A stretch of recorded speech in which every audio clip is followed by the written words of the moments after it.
அனைவருக்கும் வணக்கம். வாழ்க வளமுடன். நான் உங்கள் பாலசுப்ரமணி.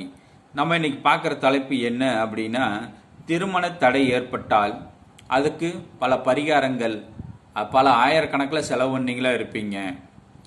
அதனையும் செஞ்சு திருமணம் ஆகாமல் ஆண்களும் சரி பெண்களும் சரி ரொம்ப பேர் மன வேதனையில், அதாவது ஆண்கள் பெண்கள் மட்டுமா மனவேதையில், பையனோட அப்பா அம்மா, பொண்ணோட அப்பா அம்மா, இந்த மாதிரி அவங்க உறவினர்கள் எல்லாருமே மனவேதனையில் இருக்கிறாங்க. அதற்கு ஒரு தீர்வு, நான் சொல்லக்கூடிய ஒரு எளிமையான தீர்வை நீங்கள் செஞ்சு பாருங்க.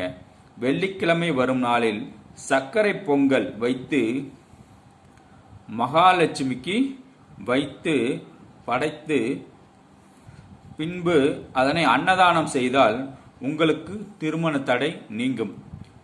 எவ்வளவோ பரிகாரம் செஞ்சுட்டா, நீ என்ன சொல்றது நான் என்ன கேட்கறது அப்படிங்கிறத செய்யாதீங்க.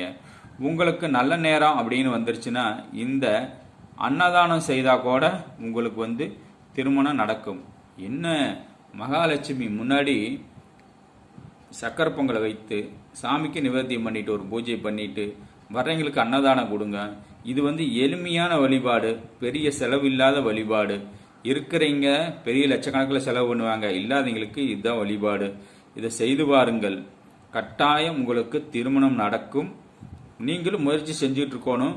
ஓரளவுக்கு அனுசரித்து திருமணம் செஞ்சுக்கணும். எனக்கு மாப்பிள்ளை வீடு பார்த்தா எனக்கு இத்தனை பவுன் போடுங்கிறது, பொண்ணு சின்ன சின்ன குறை இருந்தால் அதை பார்த்துட்டு பிடிக்கலின்னு சொல்கிறது, அதே மாதிரி பொண்ணு பையனை பிடிக்குன்னு சொல்கிறது, ஒரு சின்ன சின்ன இதுக்காக கல்யாணங்களை நீங்கள் தள்ளி போட்டுக்கிட்டு போகலாம். ஓரளவுக்கு அனுசரித்து பண்ணிக்கிங்க. இந்த எளிமையான வழிபாட்டவே செய்யுங்க. கட்டாயம் உங்களுக்கு நேரங்காலம் வந்துருச்சுன்னா கட்டாயம் திருமணம் நடக்கும் நடக்கும். இதை செய்து பாருங்கள். உங்களுக்கு திருமணம் ஏற்படும் குழந்தை குட்டிகளோடு சிறப்பாகவும் மகிழ்ச்சியாக வாழலாம். வாழ்க வளமுடன். நன்றி, வணக்கம்.